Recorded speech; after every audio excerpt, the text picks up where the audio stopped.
नमस्कार. विविध स्पर्धा परीक्षेसाठी उपयुक्त असणारा एक घटक म्हणजेच व्यावहारिक गणित आहे.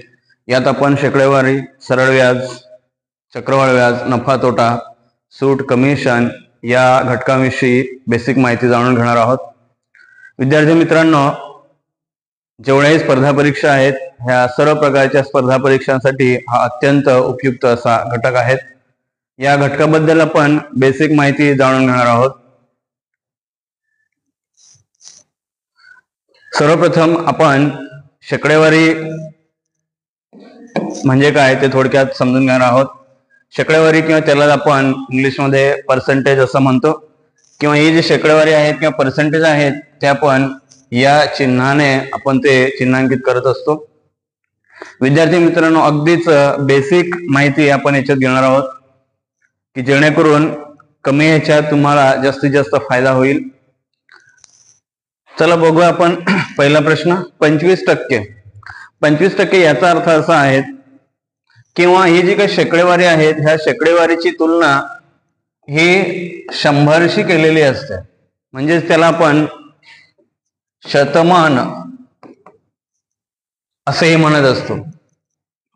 उदाहरणार्थ 25% याचा अर्थ काय? 100 पैकी 25 असा याचा अर्थ होतो. 25% याचा अर्थ असा आहे 100 पैकी 25 असा त्याचा अर्थ आहे, म्हणजेच त्याला आपण म्हणतो 25%. ह्यालाच शेकडेवारी म्हणतात. आपल्याला जास्त काही लक्ष ठेवण्याची गरज नाहीये. दुसरा प्रश्न बघा या ठिकाणी. 400चे 20%. याचा अर्थ आहे 100 पैकी 20, तर 400 पैकी किती असा त्याचा अर्थ आहे. 100 पैकी 20 तर 400 पैकी किती असा त्याचा अर्थ आहे. तर हे जर आपल्याला सोडवायचं असेल तर आपण कशा पद्धतीने सोडवतो बघा. दोन पद्धतीने आपल्याला ठिकाणी सोडवता येईल. एक, 400 गुणिले 20 भागिले 100. हा एक शून्य कॅन्सल झाला, हा एक शून्य कॅन्सल, हा एक शून्य कॅन्सल, हा एक शून्य कॅन्सल. राहिला काय? 4 दूना 8, 80. याचा अर्थ आहे 100 पैकी जर 20 असतील, याचा अर्थ आहे 100 पैकी 20 तर 400 पैकी 80 असा त्याचा अर्थ आहे. तिसरा एक प्रश्न घेऊया आपण. 3/4%. याचा अर्थ असा आहे की छेदामध्ये जो काही 4 आहेत याचं रूपांतर आपल्याला 100मध्ये करायचंय. जर हे आपल्याला 100मध्ये करायचं असेल तर 3/4 आणि दोन्हीकडे गुणाकाराला जर आपण 25 केले तर 25 चोक 100 होईल. 25 त्रिक 75.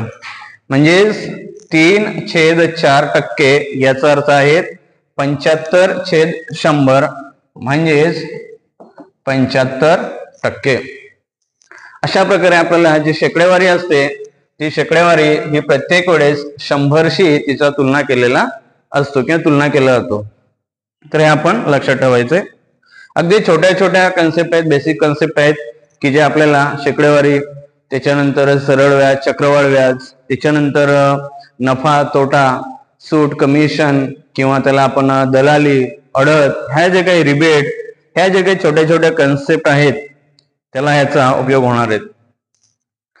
दुसरी कन्सेप्ट आहे सरळ व्याज आणि चक्रवाढ व्याज. ह्याच्यासाठी काय महत्वाचे आहेत हे आपल्याला लक्षात ठेवायचे. ह्याच्यासाठी ह्या 4 कन्सेप्ट आहेत, 4-5 कन्सेप्ट आहेत. एक मुद्दल, मुदत, व्याज, रास, दर साल, दर शेकडा किंवा त्याला आपण दर शे असे म्हणत असतो. बघा विद्यार्थी मित्रांनो, जेव्हा आपण आपल्याकडे असणारी रक्कम काही कालावधीसाठी बँकेत आपण ठेवत असतो आणि बँकेत ठेवल्यानंतर बँक आपल्याला त्याबद्दल काहीतरी मोबदला देत असते, किंवा आपण बँकेकडनं काही कर्ज घेतलेत तर आपल्याला काही कालावधीनंतर बँकेला पुन्हा आपण जी रक्कम आहे ती रक्कम तर द्यावीच लागते, पण त्या रकमेवर आणखीन काही आपण एक्स्ट्रा रक्कम देत असतो. तर ही जी काही प्रोसेस आहेत ह्या प्रोसेसला आपण सरळ व्याज आणि चक्रवाढ व्याज असं म्हणत असतो. आता आपण जे काही बँकेकडे रक्कम देणार आहोत, ठेवणार आहोत, किंवा बँकेकडून आपण जे काही कर्ज वगैरे घेणार आहोत त्या रकमेला म्हणतो आपण मुद्दल, किंवा इंग्लिशमध्ये त्याला प्रिन्सिपल असे म्हणतात. ते पी या अक्षराने आपण दर्शवू. त्याच्यानंतर आपण घेतलेली जी काही मुद्दल आहे ती ठराविक कालावधीसाठी असते. त्या कालावधीला आपण मुदत असं म्हणत असतो, किंवा त्याला आपण नंबर ऑफ इयर्स म्हणजेच एन या अक्षराने दर्शवतो. त्याच्यानंतर आपण काही रक्कम घेतली आणि त्या रकमेवर काही ठराविक मोबदला आपल्याला द्यावा लागतो, किंवा बँकेकडून आपल्याला जो काही मोबदला मिळत असतो त्याला आपण व्याज असे म्हणतो, किंवा त्याला आपण इंटरेस्ट म्हणतो. आता हे जे काही व्याज आहे किंवा इंटरेस्ट आहेत ते ठराविक दरानुसारच आपल्याला द्यावं लागतं. म्हणजे आपण 100 रुपये घेतले तर 100 रुपयावर किती, म्हणजे 1 रुपया, 2 रुपया, 3 रुपये, 4 रुपये, अशा प्रकारे त्याला आपण म्हणत असतो दर साल दर शेकडा, किंवा त्याला आपण म्हणत असतो रेट ऑफ इंटरेस्ट, किंवा त्याला आपण नुसतं आर ने दर्शवत असतो. आणि रास त्याला आपण अमाऊंट असं म्हणत असतो.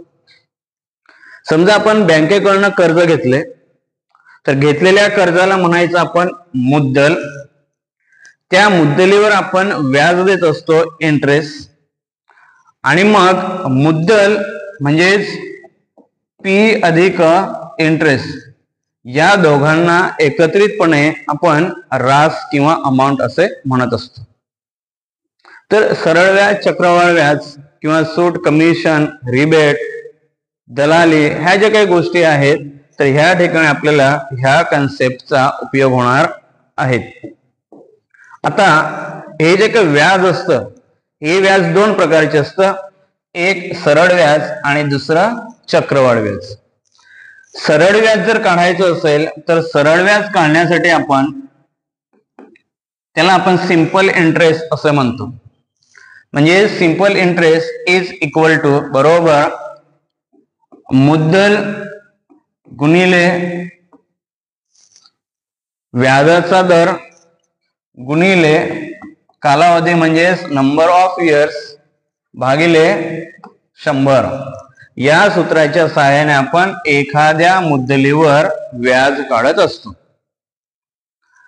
चक्रवाढ व्याज जर काढायचं असेल आपल्याला तर ते चक्रवाढ व्याज आपल्याला डायरेक्टली काढता येत नाही, तर पुस्तकामध्ये आपल्याला दिले जर चक्रवाढ व्याज आपल्याला काढायचं असेल तर त्यासाठी आपल्याला अमाऊंट रास काढावी लागते. आता ही जर रास काढायची असेल तर ए बरोबर पी कंसामध्ये 1 अधिक आर भागिले 100 कंसाचा एनवा घात म्हणजे नंबर ऑफ इयर्स. ह्या सहाय्याने आपण काय करत असतो, अमाऊंट काढतो. म्हणजेच पी गुणिले 100 एक 100, 100 अधिक आर, 100 अधिक आर भागिले 100 एन. ह्या सूत्राने आपण अमाऊंट काढतो. अमाऊंट काढून झाल्यानंतर मग आपण काय करतो, कंपाऊंड इंटरेस्ट जर काढायचं असेल तर अमाऊंट म्हणजेच रास वजा प्रिन्सिपल या सूत्राच्या सहाय्याने आपल्याला चक्रवाढ व्याज काढता येते.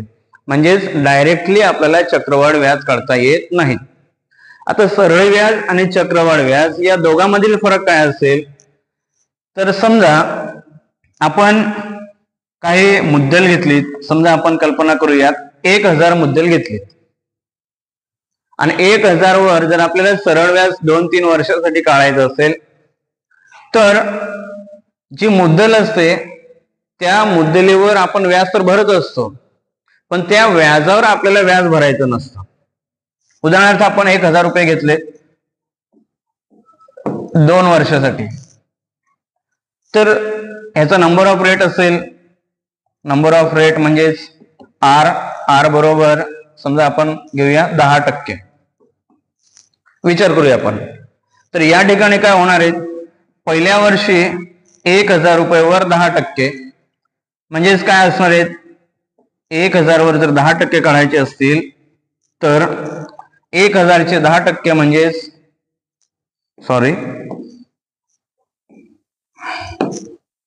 भागिले 100. ह्या पद्धतीने आपण काढतो. हा शून्य गेला, हा शून्य, हा शून्य, हा शून्य, म्हणजेच 100.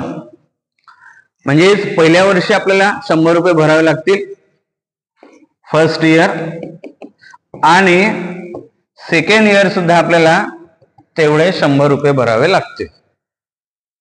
म्हणजेच काय, या ठिकाणी जेवढी मुद्दल आहेत त्या मुद्दलीवरच आपल्याला दरवर्षी व्याज भरावे लागते.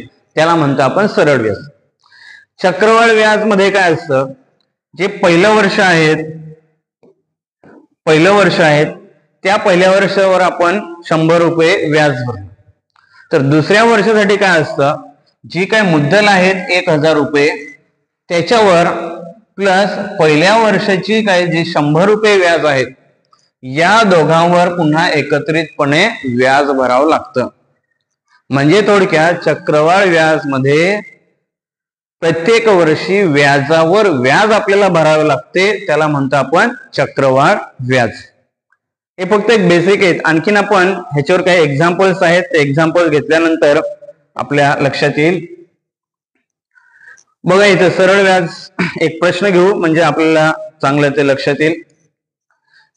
रेहानने 1500 रुपये शाळेतील संचयिकेमध्ये दर शेकडा 9 दराने 2 वर्षांसाठी ठेवल्यास तिला एकूण किती रक्कम मिळेल. एकूण किती रक्कम मिळेल म्हणजेच तिने जमा केलेली मुद्दल प्लस त्याच्यावर व्याज, ह्याला आपण काय म्हणणार आहोत, एकूण रक्कम. एकूण रक्कम याचाच अर्थ असा आहे, एकूण रक्कम याचा अर्थ आहे अमाऊंट. आणि अमाऊंट म्हणजे काय असतं, प्रिन्सिपल अधिक इंटरेस्ट, सिंपल इंटरेस्ट, याला आपण अमाऊंट असे म्हणतो. मग आपल्याला अमाऊंट काढायचे. अमाऊंट काढण्यासाठी आपल्याला काय करावं लागेल, सिंपल इंटरेस्ट काढावं लागेल. म्हणजेच रियाने 1500 रुपये म्हणजेच काय झालंय, पी झाला. दर शेकडा म्हणजेच रेट ऑफ इंटरेस्ट, आणि किती वर्षांसाठी आहे तर नंबर ऑफ इयर्स. म्हणजेच सिंपल इंटरेस्ट बरोबर पी गुणिले आर गुणिले एन भागिले 100. बरोबर पी किती आहेत, 1500 गुणिले आर आहेत 9 गुणिले 2 भागिले 100. हे 2 शून्य कॅन्सल झाले, हे 2 शून्य कॅन्सल झाले. राहिलेल्या संख्येचा गुणाकार करा. 15 गुणिले 9 गुणिले 2 बरोबर 15 9 135. 15 9 135 गुणिले 2 आणि बरोबर 270. सिंपल इंटरेस्ट असेल 270 रुपये. आता हा काय झाला, सिंपल इंटरेस्ट. विचारलं होतं काय, एकूण रक्कम किती मिळेल, म्हणजेच ए बरोबर पी अधिक आय. पी आहेत 1500 रुपये अधिक 270, म्हणजे यांची बेरीज केली तर किती येईल, 0771. रिहानला 2 वर्षानंतर किती एकूण रुपये मिळतील, 1770 रुपये. किती मिळतील, 1770 रुपये एवढे मिळतील. ह्याला म्हणतो आपण सरळ व्याज. लक्षात ठेवा 1770 रुपये. बघा आता चक्रवाढ व्याजामध्ये काय होतंय, आपण याआधी बघितलं सिंपल इंटरेस्ट आपण बघितला 1770 रुपये. प्रश्न तोच आहे. आता काय करायचं, आपल्याला चक्रवाढ व्याज काढायचं. मग चक्रवाढ व्याज जर आपल्याला काढायचं असेल तर आपल्या पद्धतीनुसार आपण पहिल्यांदा काय करणार आहोत, अमाऊंट काढणार. आता अमाऊंट जर काढायची असेल तर त्यासाठी P into 1 plus R divided by 100 into N. आता पी किती आहेत, 1500 कंसामध्ये. आता या आधीच आपण बघितलं होतं, आपल्याला माहित होतं, तरी आपण करूया. 1 प्लस आर म्हणजेच 9 भागिले 100 आणि 2 वर्षासाठी. आता हे आपल्याला फक्त बेसिक म्हणून आपण समजून घेतोय. हे आणखीन आपल्याला शॉर्टकट मध्ये करता येईल. ते शॉर्टकट कसा करता येईल ते आपण बघणार आहोत. 1500 100 एक 100 100 अधिक 9 ह्यांचा गुणाकार करायचा. बघा ह्यांचा गुणाकार करायचा आणि इकडे बेरीज करायची. म्हणजे 100 एक 100 100 अधिक 9 109 भागिले 100 कंसाचा दुसरा घात. 1500 गुणिले आता हे किती वेळा आहेत? 2 वेळा आहेत. म्हणजेच 109 भागिले 100 गुणिले 109 भागिले 100. आता गुणाकार करा ह्यांचा. आता गुणाकार करताना हे 2 शून्य गेले, हे 2 शून्य गेले, राहिलं काय? 15 गुणिले 109 गुणिले 109 भागिले खाली राहिला 100. आता यांचा गुणाकार करा. गुणाकार तर आपल्याला करावाच लागेल. 109 गुणिले 109 यांचा गुणाकार करा. 9 गुणिले 9 81 9 एक 9. शून्याने जर आपण गुणलं तर 0 0 0. पुढे 9 एक 9 0 1 1 8 18 1. आता हे काय केलं आपण? तर ह्यांची बेरीज केली. आता बेरीज केली परत 15 राहिलात म्हणजेच गुणिले आणखीन 15.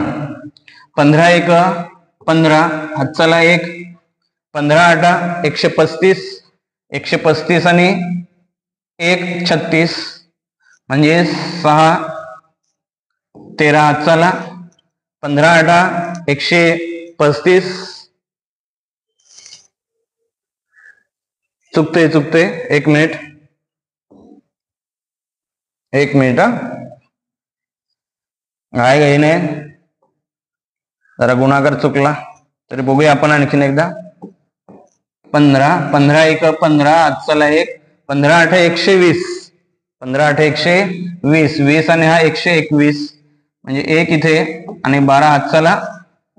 त्याच्यानंतर 15 8 120 120 आणि 12 132 2 इथे लिहिला. 13 हातचाला 15 एक 15 15 आणि 13 28 8 इथे लिहिला. 2 हातचाला 15 एक 15 15 आणि 2 17. बघा आता आपण ह्याचा गुणाकार केल्यानंतर 17 ही किंमत आली भागिले 100. हे जरा आपण रफ करूया.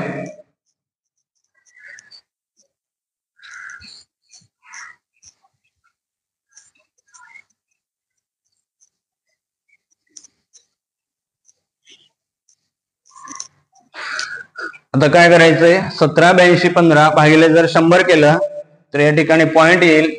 म्हणजेच 1782.15 हे उत्तर असेल. मागाशी किती उत्तर आलं होतं आपलं सिंपल इंटरेस्ट मध्ये? 1770 रुपये. या ठिकाणी आले आपलं 1782 रुपये. म्हणजेच जर आपण या ठिकाणी आपण विचार केला तर काही रक्कम वाढलेली. म्हणजेच जर आपण कंपॅरिझन केलं तर आपण 1770 रुपये जर आपण मायनस केले तर 2 18तून 7 गेले 8तून 7 गेले 1 म्हणजे जवळपास चक्रवाढ व्याजाने 12.15 रुपये एवढे आपल्याला जास्त द्यावे लागतात. म्हणजे या ठिकाणी काय केलं आपण? पहिल्या वर्षाच्या व्याजावर सुद्धा आपण दुसऱ्या वर्षी व्याज दिले. त्याला म्हणतो आपण चक्रवाढ व्याज.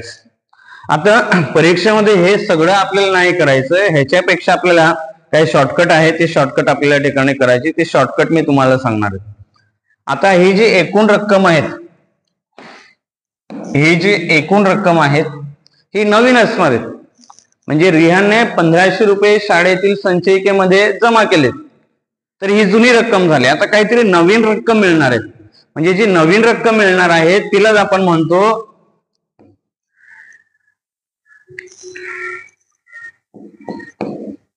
नवीन रक्कम किंवा नवीन किंमत काय म्हणू शकतो. नवीन रक्कम किंवा नवीन किंमत बरोबर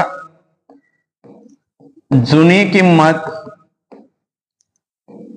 गुणिले 100 भागिले 100 गुणिले 100 भागिले 100 हे एक सूत्र आहे.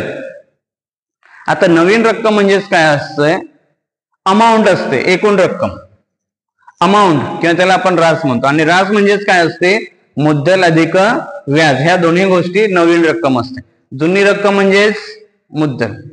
आता बघा, आता नवीन रक्कम काढायची आपल्याला. जुनी रक्कम किती आहेत, 1500 गुणिले आता हा जो 100 आहे तो दर साल दर शेकडा 9, याचा अर्थ काय, 100 वर 9 रुपये एक्स्ट्रा असा त्याचा अर्थ आहे. म्हणजेच किती होणार, 109 भागिले 100. किती वर्षासाठी आहेत, 2 वर्षासाठी आहेत, म्हणून 109 भागिले 100. आणि ह्यांचा जर गुणाकार केला आपण तर हे 2 शून्य गेले, हे 2 शून्य गेले, राहिले किती, 15 गुणिले 109 गुणिले 109 भागिले 100. आणि पुन्हा ह्यांचा जर गुणाकार केला तर गुणाकार तोच येईल. काय येणार यांचा गुणाकार केला तर, मगाशीच केला आपण, 1782.15 रुपये. ह्या पद्धतीने आपल्याला चक्रवाढ व्याजावरील जे काही प्रश्न असतील ते आपल्याला डायरेक्टली काढता येतील. पुढे जाऊया आपण. नफा काय असतो, खरेदीपेक्षा विक्री किंमत जास्त असते तेव्हा नफा होतो. नफा जर काढायचा असेल तर विक्री किंमत मायनस खरेदी किंमत. नफा म्हणजेच जी काय आपली खरेदी आहे, उदाहरणार्थ मी खरेदी केली, 100 रुपयाची एखादी वस्तू घेतली आणि ती 100 रुपयाची वस्तू जर मी 120 रुपयाला जर विकली तर काय होणार, मला नफा होणार. आणि किती नफा होणार आहे, 20 रुपये नफा होणार. जर नफा काढायचा असेल आपल्याला तर नफा बरोबर विक्री किंमत वजा खरेदी किंमत. त्याच्यावर काही प्रश्न आहेत, एक प्रश्न बेसिक आहेत, आपण समजून घेऊया. मगनलालने 400 रुपयांची पॅन्ट 448 रुपयांना विकली. दुसरे 200 रुपयांचा शर्ट 250 रुपयांना विकला. तर यापैकी कोणता व्यवहार अधिक फायदेशीर झाला. आता 400 रुपयांची पॅन्ट म्हणजेच खरेदी किंमत किती झाली, 400. ह्याच्यावर विक्री किंमत आहेत 448. जर आपल्याला नफा काढायचा असेल तर नफ्याचं सूत्र आपल्याला माहिती आहे, विक्री किंमत वजा खरेदी किंमत. विक्री किंमत आहे 448 वजा 400 बरोबर 48 रुपये नफा झाला. दुसऱ्या व्यवहारामध्ये खरेदी किंमत आहे 200 रुपये, त्याच्यानंतर विक्री किंमत आहे 250. आणि आपल्याला नफा काढायचा आहे, तर नफा काढायचा असेल तर आपल्याला माहिती आहे विक्री किंमत 250 वजा 200 बरोबर 50 रुपये. अशा प्रकारे आपल्याला नफा जर असेल तो नफा या ठिकाणी काढता येईल. विद्यार्थी मित्रांनो, अगदी बेसिक आहेत, प्रत्येकाला हे समजावं म्हणून मी अगदी बेसिक कन्सेप्ट या ठिकाणी आणले.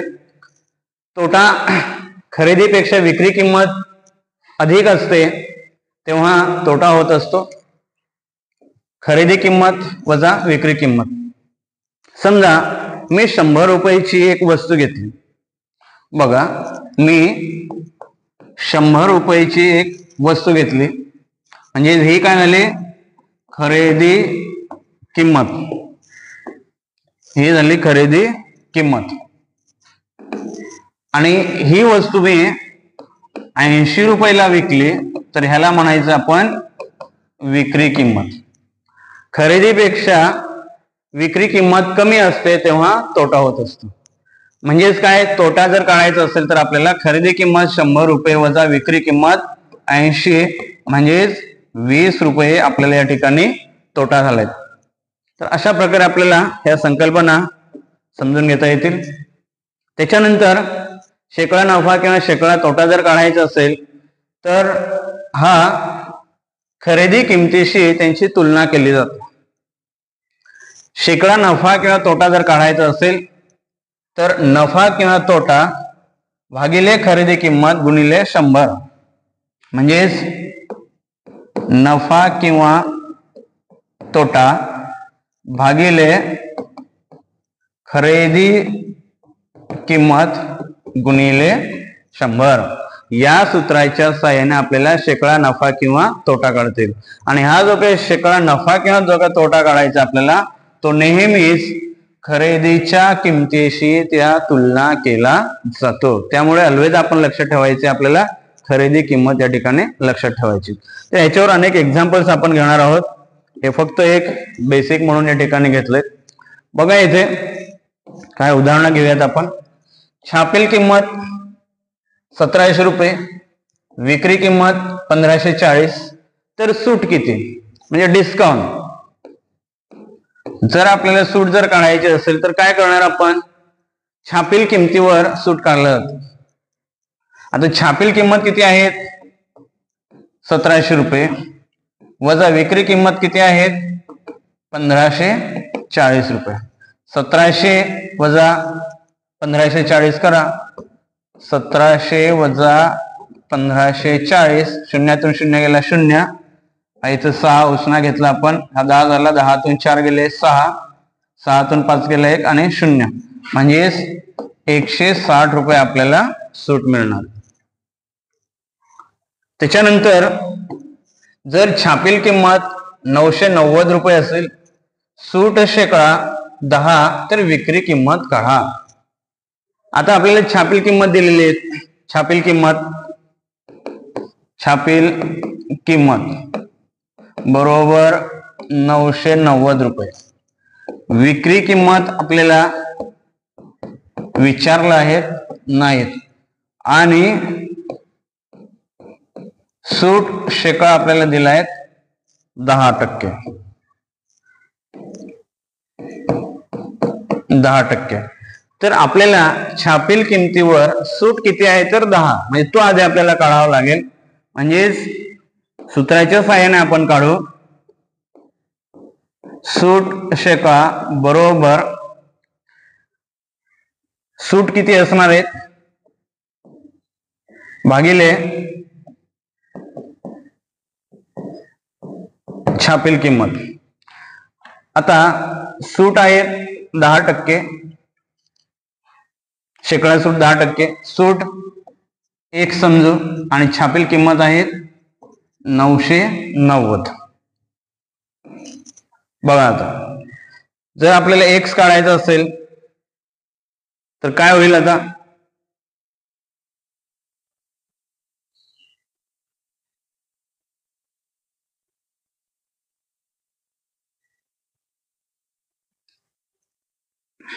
एक मिनिट. छापील किंमत सूट 10%,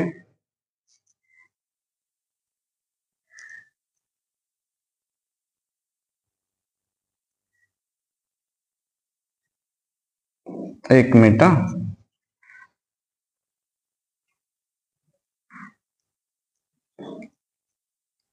आपण डायरेक्टली काढूया सूट. सूट म्हणजेच आपण डायरेक्टली काढूया. सूट बरोबर 990 गुणिले 10 भागिले 100. हे डायरेक्टली आपल्याला काढता येईल. म्हणजे त्या फॉर्म्युल्याने आपल्याला थोडस लेंदी होईल. त्यापेक्षा आपल्याला कळलंय आता की सूट जर काढायची असेल तर 990 चे 10% असा त्याचा अर्थ आहे. याचा अर्थ आहे 990 चे 10% किती, तर आपल्या ठिकाणी हा 0 कॅन्सल, हा 0 कॅन्सल, हा 0 कॅन्सल, हा 0 कॅन्सल, 99 रुपये सूट मिळेल. आता 99 रुपये जर सूट असेल तर विक्री किंमत किती असणार आहे.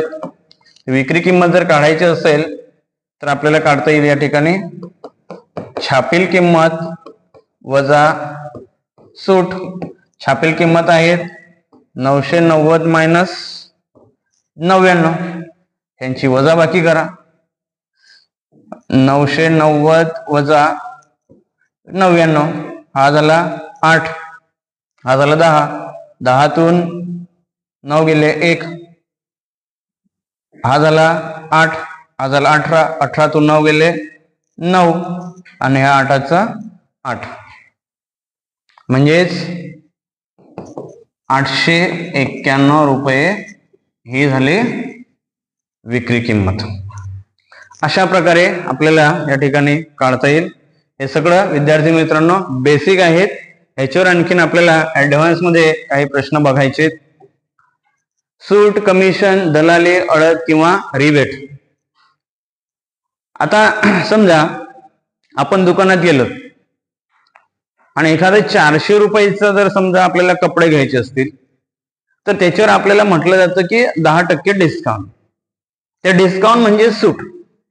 आता 10% डिस्काउंट याचा अर्थ असा आहे की 100 रुपयेवर 10 डिस्काउंट, तर 400 रुपयेवर किती असा त्याचा अर्थ आहे. बघा, दुकानात गेलो आपण, 400 रुपये कपडे घेतले, म्हणजे आहेत छापील किंमत आहे, आणि त्या ठिकाणी 10 रुपये जर आपल्याला डिस्काउंट मिळणार असेल तर त्याचा अर्थ असा आहे की 100 वर 10 रुपये तुम्हाला डिस्काउंट मिळणार, तर 400 वर किती असा त्याचा अर्थ आहे. म्हणजे 100 वर जर 10 असतील तर आपण डायरेक्टली काढू शकतो 200 वरती 20, 300 वरती 30 आणि 400 वरती 40. म्हणजे ही जी काही 400 रुपयाची वस्तू आहे ती आपल्याला मिळणार 360 रुपयाला. याला म्हणतो आपण सूट, डिस्काउंट, कमिशन, डिस्काउंट. दलाली म्हणजे काय असतं, एखाद्या वेळेस एखादा व्यवहार करत असताना, उदाहरणार्थ शेतीचा माल असेल, जनावरांची विक्री करायची असतील, अशा प्रकारे जर आपल्याला काही व्यवहार करायचा असेल तर तो आपण प्रत्यक्ष व्यवहार न करता आपण एखाद्या व्यक्तीमार्फत तो व्यवहार घडवून आणतो, आणि जी व्यक्ती हा व्यवहार घडवून आणते त्याला म्हणतो आपण दलाल. आणि मग ती व्यक्ती हा व्यवहार घडवून आणते म्हणून त्या व्यक्तीला आपण काहीतरी कमिशन देतो, त्याला म्हणतो आपण दलाली. अडत सुद्धा तेच, शेतकरी ज्या वेळेस माल विकत असतात, त्यांचा शेतातला माल विक्री करत असतात, त्यावेळेस ते प्रत्यक्ष न विकता ते त्या ठिकाणी दुसऱ्याकडनं ते व्यवहार घडवून आणतात, आणि मग जी व्यक्ती हा व्यवहार घडवून आणते त्या व्यक्तीला म्हटलं जातं अडत्या. आणि त्या अडत्याला जे काही आपण डिस्काउंट किंवा कमिशन देत असतो त्याला म्हणतो आपण अडत. रिबेट ही सेम आहे, ह्या सगळ्या कन्सेप्ट सेम आहे, फक्त शब्द वेगळे वापरलेले. प्रश्न आणि त्या प्रश्नाची उत्तर काढण्याची प्रक्रिया, प्रोसेस मात्र सेम आहे. तर रिबेट सुद्धा तेच आहे. समजा एखादं दुकान असेल आणि त्या दुकानवाल्याला काही व्यवहार करत असताना, कपडे असेल म्हणजे काहीतरी असेल, त्या दुकानवाल्याने त्यांच्या ग्राहकांना काही डिस्काउंट दिला जातो. मग त्यांनी ग्राहकांना दिलेला जो काही डिस्काउंट आहे तो डिस्काउंट त्यांना गव्हर्नमेंट कडून दिला जातो. म्हणजे तो डिस्काउंट आहे तो गव्हर्नमेंट कडून भरून घेतला जातो, त्याला म्हटलं जातं रिबेट असं. तर हे सुद्धा एकदम सोपं आहे.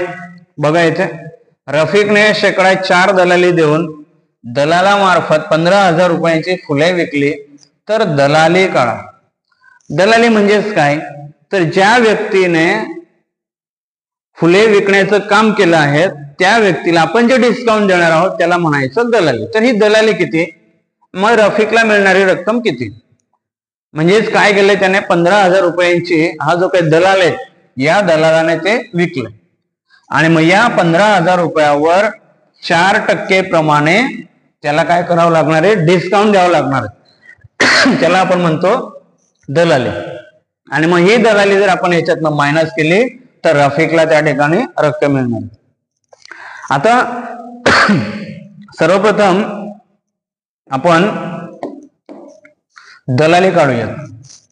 दलाली म्हणजे डिस्काउंटच असतं. दलाली जर काढायची असेल आपल्याला तर कशी काढणार आपण, 15,000 रुपये गुणिले 4 भागिले 100. या आधी आपण पर्सेंटेज बघितले होते. बघा आठवते का तुम्हाला? 400चे 20%, याचा अर्थ काय? 400 गुणिले 20 भागिले 100, हा शून्य कॅन्सल, हा शून्य कॅन्सल, शून्याला हा शून्य कॅन्सल, राहिलं काय? 4 दूना 8, 80 रुपये. तीच प्रोसेस आहे, फक्त शब्द या ठिकाणी बदलले. याचा अर्थ आहे 1500चे 4%, म्हणजे 15,000, सॉरी 15,000चे 4%, म्हणजे 15,000 गुणिले 4. शून्याला शून्य 2 कॅन्सल, हे 2 शून्य कॅन्सल, 15 चोक 60 आणि हा शून्य. 600 रुपये, 600 रुपये दलाली द्यावी लागते. मग रफिकला मिळणारी रक्कम किती आहे? तर त्या 15,000 मधून तो 600 रुपये देणार आहेत. म्हणजेच रफिकला या ठिकाणी मिळणारी रक्कम आहे 15,000 वजा 600. शून्यातून शून्य कॅन्सल, शून्यातून शून्य कॅन्सल, 4 इथून आपण उसना घेतला, 10 झाला, 10तून 6 गेले 4 आणि 14. रफिकला 14,400 रुपये मिळतील. तर अशा प्रकारे ह्या सगळ्या गोष्टी बेसिक आहेत. ह्याच्यावर आणखीन आपल्याला काही ऍडव्हान्स प्रश्न घ्यायचे आहेत, अक्षरशः म्हणजे काही स्पर्धा परीक्षांना असतील, स्कॉलरशिपला असेल, NMMS असतील, पोलीस भरती असतील, अशा विविध स्पर्धा परीक्षेसाठी कामास येतील अशा प्रकारचे प्रश्न मी घेऊन येणार आहेत. फक्त या पार्ट मध्ये आपण बेसिक म्हणजे शेकडेवारी काय, सरळ व्याज, चक्रवाढ व्याज, नफा तोटा सूट, कमिशन, ह्याची संकल्पना आपण या ठिकाणी समजून घेतली. ह्याच्यावरील जे काही ऍडव्हान्स प्रश्न असतील ते ऍडव्हान्स प्रश्न आपण पार्ट 2 मध्ये घेऊन येणार आहोत. थँक्यू.